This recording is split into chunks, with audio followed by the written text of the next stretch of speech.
Revelação do propósito. Palestra realizada em 19 de abril de 1971. Neville Goddard.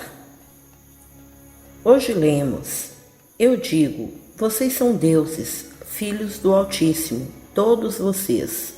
Contudo, vocês morrerão como homens. Salmo 82, versículo 1. Isso não implica que você não é homem? Se você é homem quando é tratado, então a sentença, você vai morrer como homem, não tem sentido. A você é dito, vocês são filhos de Deus, mas vocês morrerão como homens. Agora nos voltamos para a carta de Paulo quando ele escreveu aos Filipenses. Cristo Jesus, que, embora estivesse na forma de Deus, não considerou necessário ou conte algo para ser entendido, mas esvaziou-se e assumiu a forma de um escravo, tendo nascido à semelhança de homens e estando em forma humana, tornou-se obediente até a morte, e até a morte na cruz. Portanto, Deus o exaltou muito e deu-lhe um nome que está acima de todos os nomes, para que, em nome de Jesus Cristo, todo joelho se dobre e toda língua confesse que Jesus Cristo é o Senhor, para a glória de Deus. Agora, Jesus Cristo apenas alegou que ele era o Filho de Deus. Você foi tratado num princípio como filhos de Deus. Aqui está agora nosso propósito de raciocinar por nos esvaziarmos e nos tornarmos escravos. A forma humana é a cruz, é o escravo, e nós carregamos esta cruz por um período distribuído.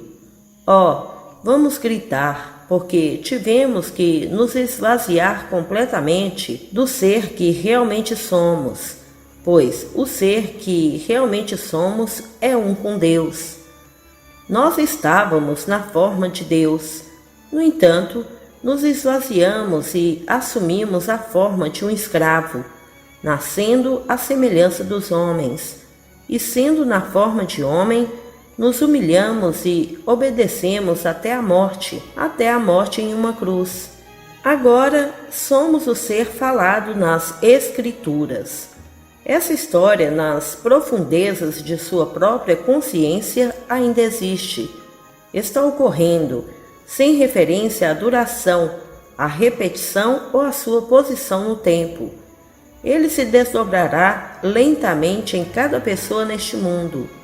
Ao se desdobrar, o indivíduo sabe que é ele quem desceu a este mundo e assumiu a forma de um escravo, isto é, esta forma humana.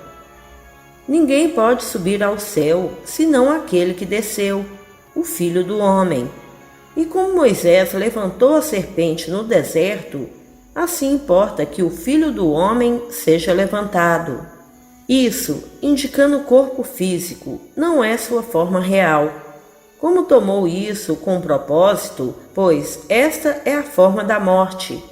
Você desceu a este mundo para provar e experimentar a morte. Quando você lê nas Escrituras, o Cristo não deveria sofrer essas coisas e então entrar em sua glória? Agora você e eu temos a associação com a palavra que sofre como tristeza, dor. Procure em sua concordância bíblica e você verá que significa experimentar uma sensação ou sentimento. Há muitas palavras traduzidas que sofrem. Uma é deixar ser assim quando ele vem antes de João, e ainda assim ele permite que seja assim por tradição, e ele se torna batizado. Que assim seja, é chamado, deixe por agora. Mas quando se trata da afirmação, o Cristo não deveria sofrer essas coisas, e então entrar em sua glória? Essa palavra é traduzida para experimentar uma sensação, experimentar a morte. O imortal você não poderia saber como é a morte, nunca poderia conhecer as dores deste mundo, até que ele se tornasse um com ele. Mas se tornar um com ele, teve que se esvaziar de sua forma divina, que era um com Deus, e tomar sobre si a forma de um escravo, nascendo à semelhança do homem. Então, ele usa como você usaria uma máscara. Isso, indicando o corpo físico, é uma máscara. Sua forma real, se eu te dissesse, só posso usar palavras, mas como poderia eu te contar a glória de sua forma? Quando eu ouvi o coro cantar esse maravilhoso refrão, Neville ressuscitou, eu só posso dizer que foi um movimento aspiral, e isso foi em 1946. E eu sou um corpo luminoso. Eu não precisava de sol, nem de lua, nem de estrelas. Eu era luz para mim mesmo. E enquanto eu andava, ou eu diria que tudo foi perfeito, porque eu era perfeito. Tudo pelo que passei, embora no momento parecesse imperfeito, foi instantaneamente transformado em perfeição. O cego deixou de ser cego, o surdo deixou de ser surdo, o coxo deixou de ser coxo, e todos foram aperfeiçoados naquele momento quando passei. Essa foi a forma. 11 anos atrás, no dia 8 de abril, quando fui levantado com meu corpo, a cruz que eu usei através dos séculos, naquele momento, foi dividida em dois de cima para baixo. E aqui eu vi. Como você pode descrever isso para qualquer pessoa e dar sentido a ela? Aqui, meu corpo está completamente dividido em dois. E agora estou olhando para uma poça de luz dourada, líquida e pulsante. E sei que é o meu eu. Como eu sei, eu, o observador, fundi-me com ele. É o meu eu, meu próprio redentor e criador. E ainda assim, é o meu eu, como uma autorredenção, um ser autocriado. E naquele momento, como uma serpente de fogo, subi ao céu. Você diz a um homem que ele é uma serpente ardente. Isso o assusta. Ele quer ser um homem de carne e osso. Ele quer exatamente o que ele é feito um pouco melhor, um pouco mais forte, um pouco de tudo mais do que ele é agora. Mas ele não quer uma mudança radical do ser que ele é. Bem, eu lhe digo, o rosto é humano, a voz é humana, as mãos são humanas, mas não peça a ninguém para dizer o que é o corpo. Você não vai ver isso. Eu só posso descrever o movimento que fiz quando subi. E quando entrei neste estado, reverberou, como nos é dito nas Escrituras. Ele toma isto pela tempestade. A coisa toda foi uma tremenda reverberação quando você entra. Isso está reservado para todos. A descida é em geração e a ascensão é em regeneração. A descida é para a morte e a decadência, e a ascensão é para a vida eterna, mas aumenta em razão das experiências da descida. Você era antes que o mundo fosse, e você estava na forma de Deus. Como Paulo disse, ele nos deu a conhecer o mistério de sua vontade de acordo com seu propósito que ele estabeleceu em Cristo como um plano para a plenitude dos tempos. É um plano. Este não é um pensamento de emergência. Antes disso, o mundo era, você era. Vocês são os deuses falados. E porque vocês são deuses e são chamados de deuses, quando você tem essa experiência, você prova a morte. Agora isso é contemporâneo. Quando você lê as Escrituras, não pense por um momento que você está lendo algo que aconteceu há 2000 anos atrás. Você está lendo agora. E eles disseram para ele quando ele começou a falar agora. Ele veio apenas para cumprir as Escrituras. Qual escritura ele está cumprindo agora neste 10º capítulo de João? Vá para o capítulo 21 do livro de Deuteronômio e leia estas palavras. Se um homem tem um filho teimoso e rebelde e não obedecer à voz de seu pai ou à voz de sua mãe, eles o trarão e o levará diante dos anciãos da cidade e dirá aos anciãos: Este é o nosso filho. Ele é teimoso e rebelde e não obedece às nossas palavras. Ele é um glutão e um bêbado. Então os homens da cidade o apedrejarão até a morte com pedras. Você reconhece o caráter no Evangelho? Leia no capítulo 11 de Mateus. E assim eles chamaram o Filho do Homem de bêbado e glutão, amigos de pecadores, de publicanos e prostitutas e coletores de impostos. Aqui está um que disse à sua mãe: O que eu tenho a ver contigo? E então eles o confrontaram no templo e disseram: Por que você fez isso conosco? Seu pai e eu temos procurado por você por 3 dias. E ele respondeu: Eu devo tratar dos negócios do meu pai.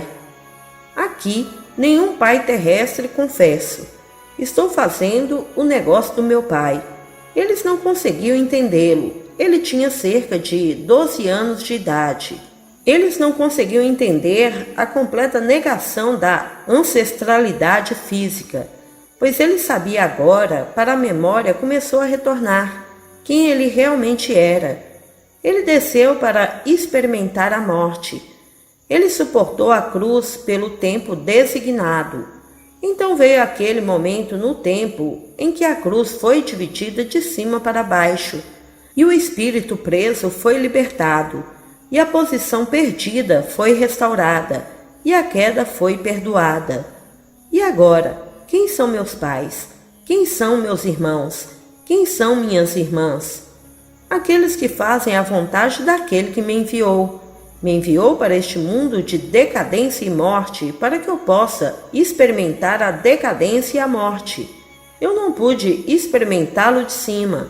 Eu tive que vir até lá e assumir e nascer homem. E esta é a cruz que eu uso. Então, o corpo que você realmente desistiu, eu não posso começar a contar a alegria que está reservada para você quando você mais uma vez pegar isso. É um corpo de luz, um corpo de poder, um corpo que é todo sabedoria. Você não precisa levantar um dedo para fazer os olhos aparecerem em órbitas vazias. Você não os leva para um hospital e coloca pequenos olhos de um banco de olhos nas órbitas. Você não tem nenhum pequeno banco para os fígados ou mãos e para os membros desaparecidos. Enquanto você caminha, tudo é feito porque você é perfeito. Você não precisa de nada que o homem mortal pense que você precisa. Nada pode permanecer imperfeito em sua presença enquanto você anda vestido nesta vestimenta, a roupa que você desistiu. Você se esvaziou e assumiu a forma de um escravo, nascendo à semelhança dos homens. Então, se eu lhe disser como eu digo, vocês são deuses, filhos do Altíssimo, todos vocês. No entanto, você morrerá como homem. Se você é homem quando eu me dirijo a você, isso é uma observação estúpida. Se você não é homem quando é tratado e você é abordado no conselho divino, então quem é você? Eu te disse, vocês são filhos de Deus. Qual era então a minha forma? Você esvaziou disso, você desistiu. Eu só posso trazer de volta uma pequena sombra de lembrança para você, dizendo-lhe por experiência própria o que está reservado para você. Quando uso a palavra serpente, é desagradável para a pessoa comum no mundo, e no entanto nos é dito: aqueles que cercam o trono de Deus, os serafins, as serpentes ardentes. A criação mais sábia e mais sábia de Deus foi o serafim. E quando Isaías disse: Mande-me, ó Senhor, e eles vieram com uma brasa e a puseram nos lábios. Eles falaram, foi a voz humana. Ele os descreveu como tendo mãos, rostos humanos. Claro, ele colocou asas sobre eles. Eu lhe direi por experiência própria que você não precisa de asas. Você é onipresente em tal corpo. Onde quer que você esteja, aí está você. Você não precisa de poder para levá-lo até lá. Você é poder. Você é onipotente. Você é onisciência. Você é onipresente. Então você não precisa de nada para te levar a qualquer lugar. Esse é o ser que você é, mas você se esvaziou completamente por este propósito divino. E muitas vezes, enquanto usava estas vestes, esta cruz, clamamos: parece tão pesado e todos os horrores do mundo, e nós gritamos pedindo para sermos aliviados disso. Mas você vai levar a cruz pelo tempo determinado. E quando o tempo for cumprido, ele será dividido de cima a baixo, e na base que você vai ver, e como posso te contar? O ouro derretido tomará qualquer forma. Você tem um formulário. Você é o observador, e no minuto em que você olha para você, a forma observando o estado dourado e fundido, você se funde com isso e então toma sua forma. E você sobe ao céu como uma serpente de fogo. Esse é o ser que você é.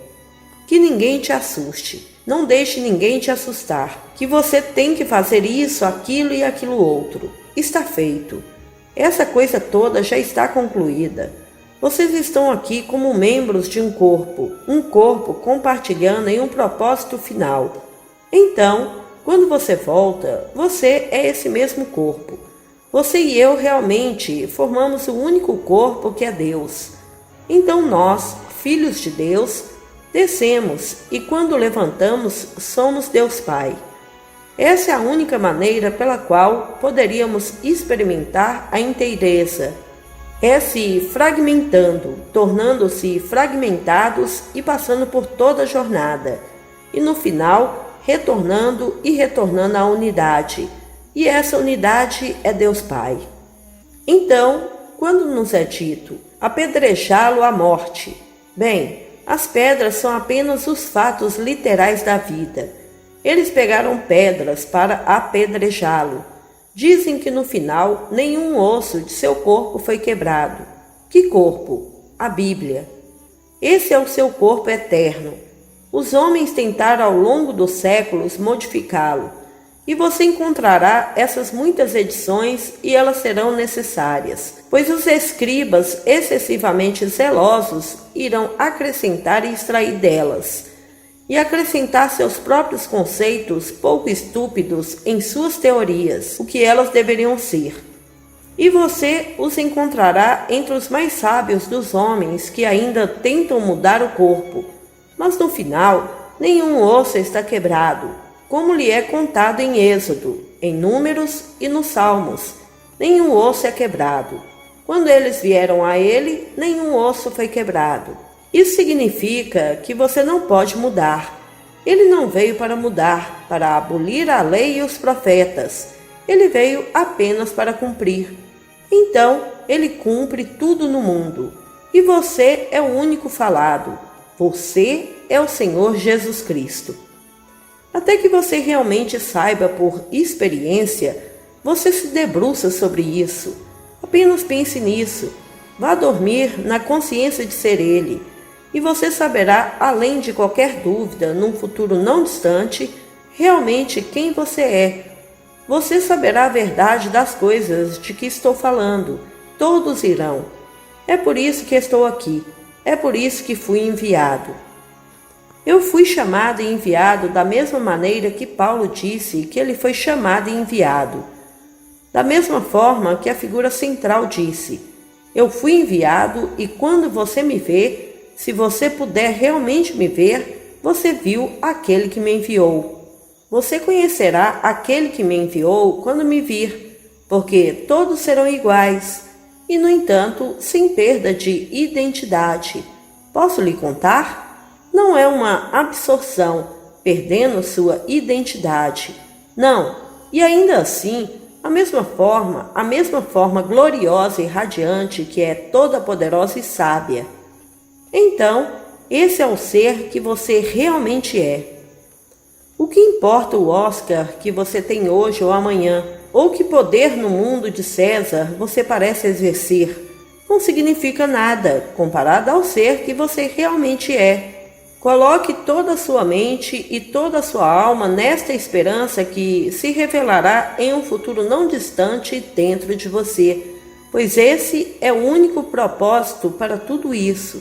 E quando esse propósito é realmente revelado para você, e eu estou tentando o meu melhor para revelar isso, então tudo cai bem no lugar, dá sentido a toda imagem da vida, tudo tem significado então.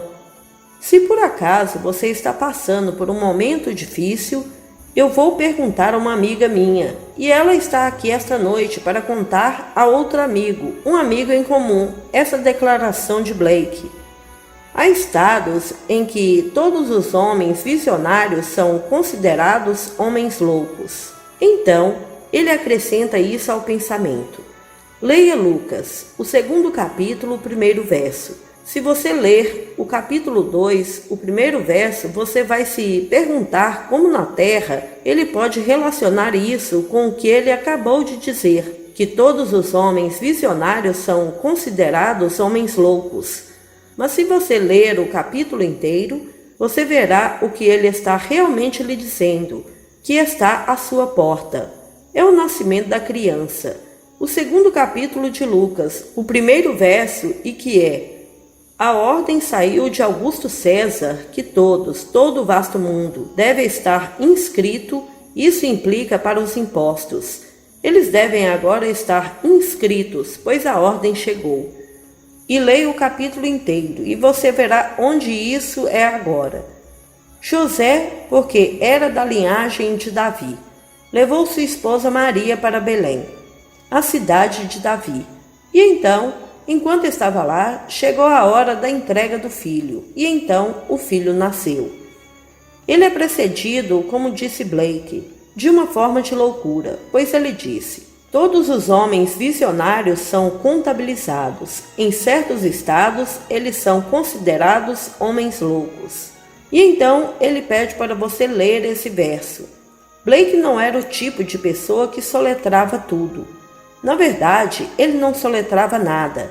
Ele disse ao seu crítico, o grande Trusler, o reverendo Dr. Trusler: você diz que eu preciso de alguém para interpretar minha palavra. Você deve saber que aquilo que pode ser deixado claro para o idiota não vale o meu tempo. E os antigos entenderam isso e disseram: o que era claro demais não poderia despertar as faculdades para agir. Da carta número 51 ao Dr. Trusler. Se você deixá-lo sem tentar esclarecê-lo, então você simplesmente estimulará o homem a pensar e despertar suas faculdades para agir. Então, ele não soletra, mas você lê o capítulo e verá o que Blake está sugerindo, que uma forma de loucura precede o nascimento da criança.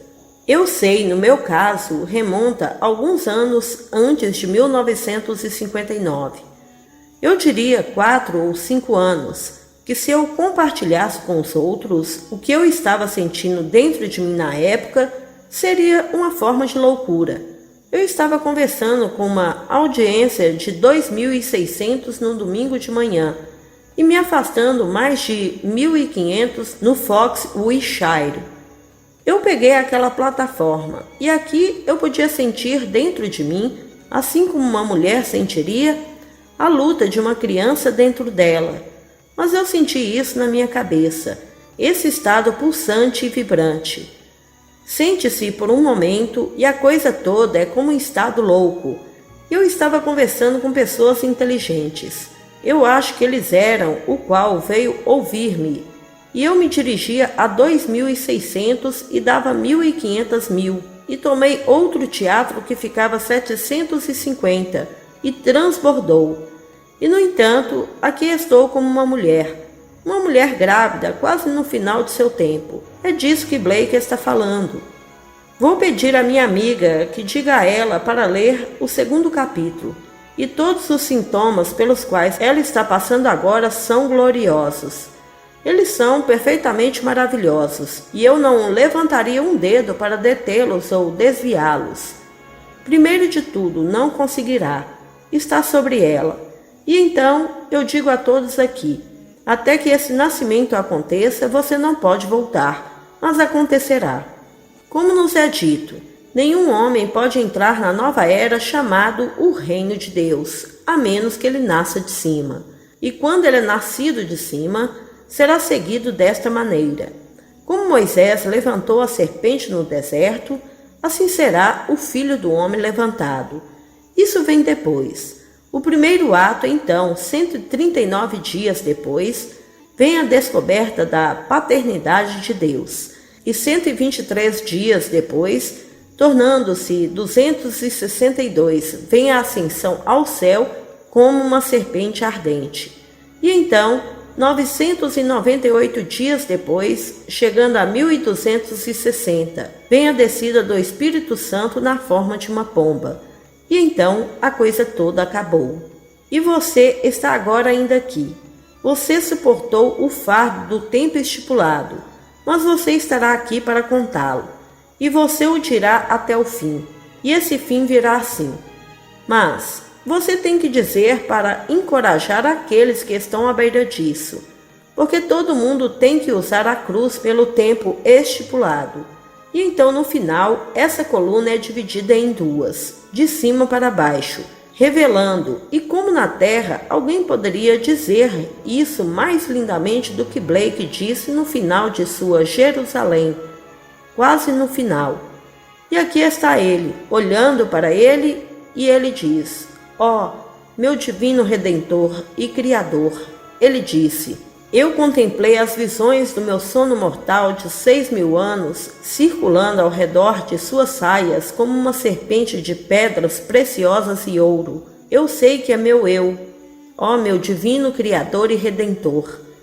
Ele não soletrou. Eu tentei hoje à noite para soletrar para você, mas você vê e você sabe, não faz sentido. É uma forma de loucura. Como você pode olhar para o ouro derretido que está pulsando e vivo, e você sabe que é o seu eu? Você se olha no espelho e diz: eu sei que é o meu reflexo, sou eu mesmo. Mas, para olhar para isto, isso não tem forma. É uma luz dourada, derretida e líquida. E, no entanto, você sabe com mais certeza que é você do que quando olha para um espelho. E como você sabe, você se funde com isso.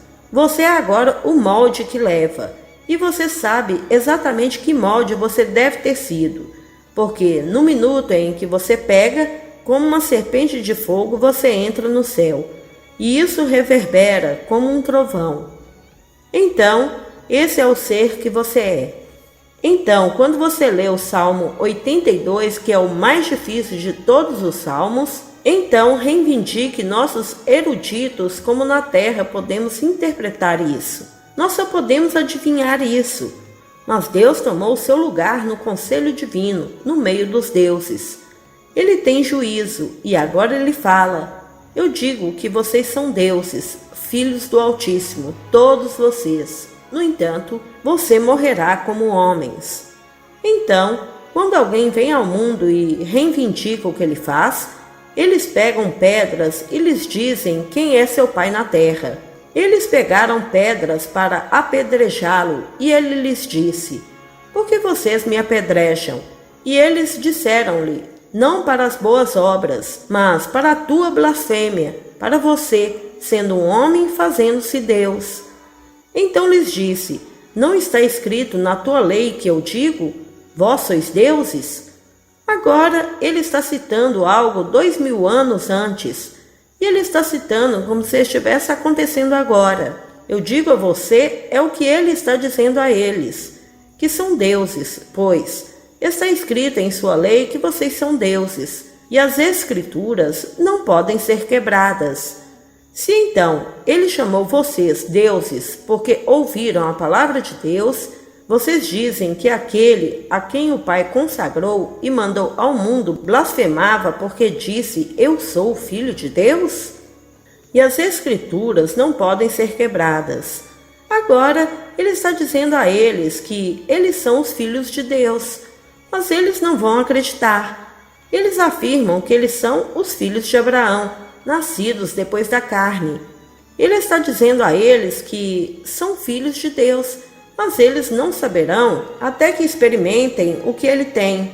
Então, ele sofreu essas coisas, e sofrer é experimentar as sensações, conhecê-los da experiência real.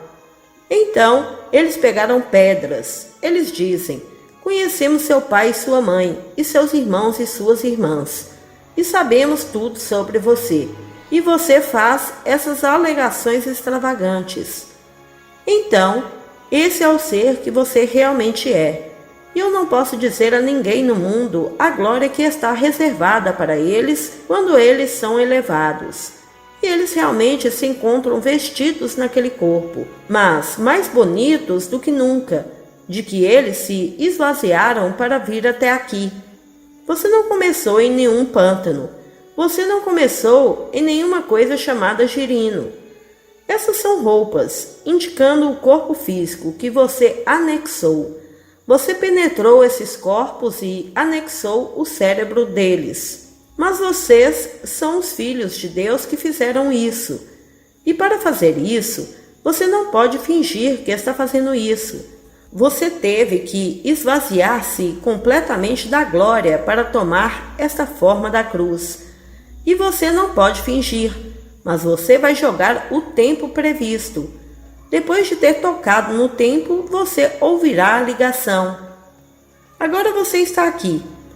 Uma senhora me ligou esta semana. Ela disse: eu fui para casa na noite de segunda-feira passada e fiquei emocionada com o que você disse, mas estou perturbada. Eu estava falando do traidor, e aqui está Judas. E eu estava falando muito de Judas. Bem, ninguém pode trair um homem sem conhecer os segredos do homem, pois ninguém conhece o segredo de Deus senão o Espírito de Deus. Então, se ele trai Deus, ele tem que conhecer a Deus. Ele não podia trair o que ele não sabia. Então, ele cita Marcos. Agora, novamente encontramos escribas adicionando. A mesma citação que você encontra em Lucas não cita o que Marcos faz. Marcos é básico, concedido, mas nossos escribas, ao transcrever, precisavam construir sua própria filosofia de vida. Lucas apenas reivindica a história da traição, mas a palavra traduziu mal. Se você procurar em sua concordância, isso significa quem, o que, aquilo. Em outras palavras, quem é esse? O mesmo que eles estão perguntando sobre Judas. O que vai acontecer com esse homem? O que é isso para ti? Siga-me. Ele conhecia o segredo, e até o fim não conhecia o segredo. Eles pensaram que sabiam disso, mas não sabiam o segredo. Quando você lê as histórias das Escrituras e nos é dito que José era o pai, mas ele desaparece quando o menino atinge a idade de 12 anos e nega os pais. Leia a genealogia em Mateus. Começa: este é o livro da genealogia de Jesus Cristo, o filho de Davi. Agora leia a genealogia. José é o pai de Jesus. Mas na genealogia seu pai, isto é, o pai de José é Jacó. Ainda no sonho, quando o anjo apareceu a José, em um sonho, ele disse: José, filho de Davi, teme não tomar para ti Maria, tua esposa, pois aquele que foi concebido por ela é do Espírito Santo. Mas ele se dirige a ele como José, filho de Davi. E o livro começa, o livro da genealogia de Jesus Cristo, filho de Davi. Mas José, nas Escrituras, é o sonhador. Ele é o começo do perdão do pecado, pois ele disse aos seus irmãos no final da grande conspiração, que é Gênesis, no final, o capítulo 50. Você faz mal contra mim, mas Deus quis dizer para o bem, e ele os perdoou. Esse é o começo do perdão do pecado. E ele foi chamado sonhador. Quando o sonhador acorda, ele é o Senhor Jesus Cristo. Então, ele se torna seu próprio pai. E o que José chamou em Números? Moisés mudou seu nome de José, é chamado de Oséias. Mas José significa Josué. Ele mudou seu nome de Oséias para Josué. E Josué significa Jesus. E Jesus é o Senhor Deus Jeová. Você não pode ver o mistério se desdobrando? Então aqui, não tenha medo. José, filho de Davi, para levar até você Maria, sua esposa. Então ele se dirige a ele como filho de Davi. Mas o livro começa: Jesus Cristo, o filho de Davi. Mas José é o sonhador. Isso vem a ele em um sonho. Ele é o sonhador. Então ele começa o sonho no capítulo 37 do Gênesis. E ele começa o sonho de que todas as coisas virão e se curvarão a ele, ao sol, à lua e às estrelas. E então ele disse ao pai. E o pai disse: O quê? Sua mãe e eu vamos nos curvar diante de você? E os irmãos não puderam acreditar por um momento que 11 estrelas, significando os 11 deles, se curvaria diante dele. E planejaram vendê-lo como escravo. Então eles o venderam como escravo, pois você era vendido como escravo. Você se esvaziou e se tornou escravo. E o sonhador em você é José. Mas a você é dito: eu vou levantar do seu corpo. Para quem ele está falando? Ele está falando com Davi. Quando seus dias forem cumpridos e você se deitar com seus pais, eu levantarei seu filho depois de você, que sairá de seu corpo. Quando ele sai de seu corpo e seu nome é Davi, então ele é seu filho. Eu, o Senhor, serei seu pai e ele será meu filho. Então, José é o sonhador no homem, mas quando ele acorda, ele é o Senhor Jesus Cristo. Você vê o mistério? Então, quem é esse? Você e eu temos certas associações com palavras. Nós temos a palavra sofrer. Pensamos em pensar, pensamos em dor. E tudo o que significa é simplesmente experimentar uma sensação. Pois a alegria e a aflição são boas. Uma vestimenta para a alma divina. Blake. Nem toda alegria, nem todo desgosto, eles são bem tecidos neste mundo quando comemos da árvore do bem e do mal. E quando chegamos ao fim, e então o espírito que foi preso de bom grado é libertado pela divisão do corpo de cima para baixo, e acende como uma serpente de fogo, é libertada, e a posição há muito perdida, que é o Filho de Deus, é restaurado, mas agora enobrecido. Ele é o Pai. Ele acorda como seu Pai, tendo passado pelos horrores, carregando este fardo pelo tempo concedido.